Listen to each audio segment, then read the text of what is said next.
İtti, xadid. Hər iki feili biz getmək olaraq tərcümə edirik, lakin bu feillər bir-birlərindən fərqlənirlər.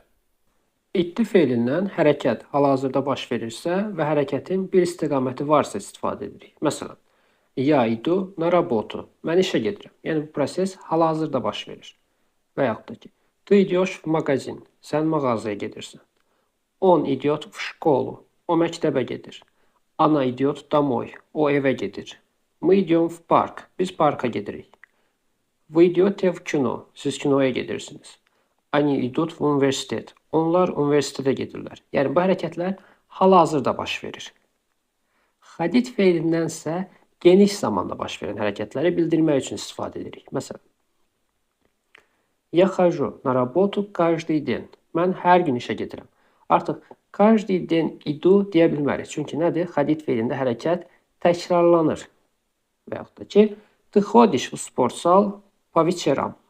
Sən axşamlar idman zalına gedirsən. Yenə də. Bunu təkrar edirsən. Он ходит в библиотеку каждую неделю. O hər həftə kitabxanaya gedir. Və yaxud da ki, Она ходит к врачу регулярно. O müntəzəm olaraq həkimin yanına gedir. Həkimə gedir. Мы ходим в парк по выходным. Biz həftə sonları parka gedirik. Görürsünüz, burada təkrar. Bunu hal-hazırda eləmirik, geniş bir zamanda edirik. Və yaxud da ki,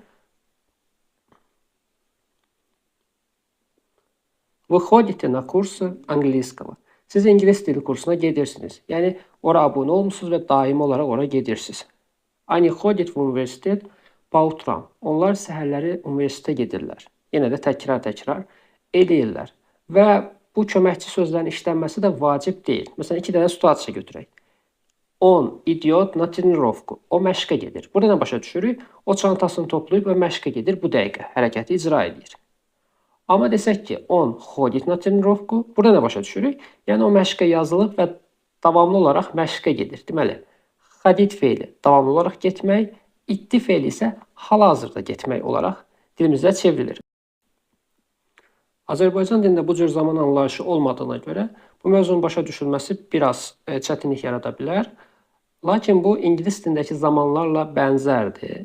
Məsələn, itti feilini present continuous kimi, xadid feilini isə present perfect kimi götürmək olar. Və rus dilində bütün feillər bu şəkildə davranmır. Sadəcə bir qrup feil, yəni hərəkət feilləri dediyimiz feillər bu şəkildə davranır. Digər feillərdə bu qayda yoxdur. Məsələn, думать feilini götürsək, сейчас я думаю о ней. Mən indi onun haqqında düşünürəm.